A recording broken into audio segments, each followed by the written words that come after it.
കുടുംബകോടതി വിഷയങ്ങളുമായി ബന്ധപ്പെട്ട് വരുന്ന പുതിയൊരു വീഡിയോയിലേക്ക് എല്ലാവർക്കും സ്വാഗതം. വീഡിയോ കാണുന്ന ആർക്കെങ്കിലും കുടുംബകോടതി വിഷയങ്ങളുമായി ബന്ധപ്പെട്ട് എന്തെങ്കിലും സംശയങ്ങളുണ്ടെങ്കിൽ കോൺടാക്ട് ചെയ്യാം. WhatsApp number +91 79 94 97 14 19. ഒരു വട്ടം വിളിക്കുവാനുള്ള കൺസൾട്ടേഷൻ ഫീസ് 500 രൂപ ഗൂഗിൾ പേ ചെയ്യുക. இந்த വീഡിയോയിൽ നമ്മൾ ഡിസ്കസ് ചെയ്യുവാനായിട്ട് പോകുന്നത് വിർജിനിറ്റി ടെസ്റ്റ് അല്ലെങ്കിൽ കന്യകത്വം തെളിയിക്കുവാനായിട്ടുള്ള ഒരു ടെസ്റ്റിന് വേണ്ടിയിട്ട് നമ്മൾ കോടതിയിൽ അപേക്ഷിക്കുകയാണ് എന്നുണ്ടെങ്കിൽ കോടതി അത് അനുവദിച്ച് തരുമോ, എന്തൊക്കെയാണ് കോടതിയുടെ കാഴ്ചപ്പാടുകൾ എന്നുള്ളതാണ് ഇന്നത്തെ ഒരു വീഡിയോയിൽ നമ്മൾ നോക്കുന്നത്. അപ്പോൾ ഈ ഒരു സിറ്റുവേഷൻ നടക്കുന്ന സമയത്ത് ഭാര്യയും ഭർത്താവും കൂടി ഒരുമിച്ച് താമസിച്ച് വരികയായിരുന്നു. ഒരു പ്രത്യേക സാഹചര്യത്തിൽ അവർ തമ്മിൽ അഭിപ്രായ വ്യത്യാസം ഉണ്ടാവുകയാണ് ചെയ്യുന്നത്. ഭാര്യ ഭർത്താവിൻ്റെ കൂടെ താമസിക്കാതെ സ്വന്തം വീട്ടിലേക്ക് മാറിപ്പോകുന്നു. അതിന് കാരണമായിട്ട് അവൾ പറയുന്ന റീസൺ ഇതാണ്: ഭർത്താവിന് ഇമ്പോർട്ടൻസിയാണ്, ഭർത്താവിന് ലൈംഗിക ശേഷിയില്ല. അതുകൊണ്ട് തന്നെ ഭർത്താവുമായിട്ട് ഒരുമിച്ച് താമസിക്കുക എന്ന് പറയുന്നത് വളരെയധികം ബുദ്ധിമുട്ടുള്ള ഒരു കാര്യമാണ്. അതുകൊണ്ടാണ് ഞാൻ സ്വന്തം വീട്ടിലേക്ക് വന്നിട്ടുള്ളത് എന്ന് ഭാര്യ പറയാണ്. അപ്പോൾ അതിന് മറുപടിയായിട്ട് ഫാമിലി കോടതിയിൽ ഭർത്താവ് പറഞ്ഞ മറുപടി എന്താണെന്ന് വെച്ചിട്ടുണ്ടെങ്കിൽ, എനിക്കല്ല ഇമ്പോർട്ടൻസ്, ഭാര്യയ്ക്ക് ബ്രദർ ഇൻ ലോയുമായിട്ട് എന്തുണ്ട്, ഒരു അവിഹിത ബന്ധമുണ്ട്. ആ അവിഹിത ബന്ധമുള്ള ഒരു കാര്യം ഞാൻ കണ്ടെത്തുകയാണ് ഉണ്ടായിട്ടുള്ളത്.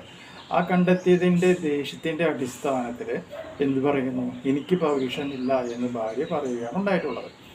അതെന്തിനായിക്കോട്ടെ, അതിനേക്കാൾ ഉപരി ഭാര്യയുടെ കന്യകത്വം അല്ലെങ്കിൽ വിർജിനിറ്റി നമുക്കൊന്ന് ടെസ്റ്റ് ചെയ്യണം. അതുകൊണ്ട് വിർജിനിറ്റി ടെസ്റ്റിന് അനുവാദം തരണമെന്ന് ഭർത്താവ് ഫാമിലി കോടതിയോട് അപേക്ഷിക്കുകയാണ് ഉണ്ടായിട്ടുള്ളത്.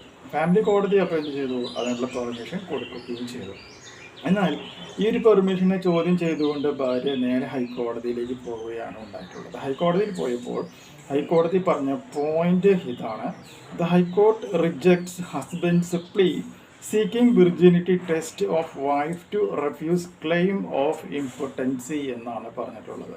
അപ്പോൾ ഭാര്യയുടെ വിർജിനിറ്റി ടെസ്റ്റ് നടത്തുവാനായിട്ട് അനുവാദം തരണം എന്നുള്ള കുടുംബ കോടതി വിധി ഹൈക്കോടതിയെ പോയപ്പോൾ ഹൈക്കോടതി അതിനെ നിരാകരിക്കുകയാണ് ഉണ്ടായിട്ടുള്ളത്.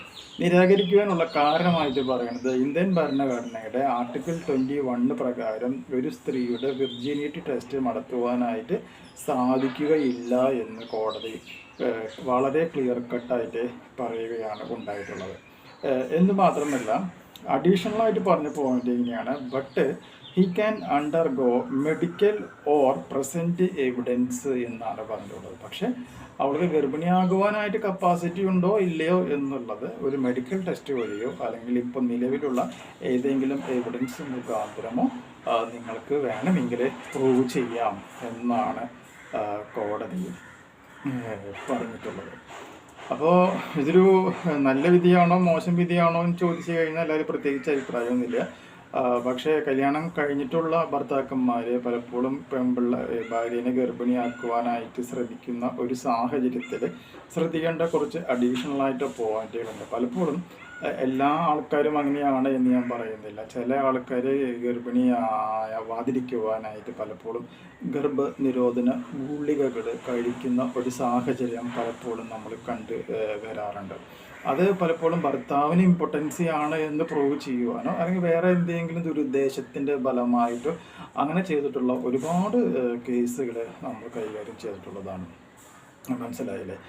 ചിലപ്പോൾ പെൺകുട്ടി പോലും അറിയാതെ പെൺകുട്ടീനെ കൊണ്ട് ഗർഭം മത്സരിപ്പിക്കുവാനായിട്ട് ശ്രമിക്കുന്ന പെൺകുട്ടികളുടെ അമ്മ, അവരെ വീട്ടുകാർ തന്നെ ഇഷ്ടം പോലെ ഈ ഒരു സംഭവത്തിൽ കളിക്കുന്നുണ്ട്. പക്ഷേ എല്ലാ കുറ്റങ്ങളും സാധാരണഗതിയിൽ വന്നു ചേരുക ഭർത്താവിനും ഭർത്താവിൻ്റെ വീട്ടുകാർക്കും, എസ്പെഷ്യലി അമ്മയുടെ തലയിലേക്കുമാണ് കയറി വരാറുള്ളത്. കാരണം കാലാകാലങ്ങളായിട്ട് അമ്മായിമ്മയാണ് ഈ കുടുംബകഥകളിലെ വില്ലത്തിയായിട്ട് മാറാറുള്ളത് അല്ലേ. ഭാര്യയുടെ അമ്മയോ ഭാര്യയുടെ അച്ഛനോ ഒരിക്കലും ഒരു വില്ലൻ റോളിലേക്ക് വരുന്നതായിട്ട് നമ്മുടെ സീരിയലുകളിലോ അല്ലെങ്കിൽ സിനിമയിലോ സമൂഹത്തിലോ കാണാറില്ല.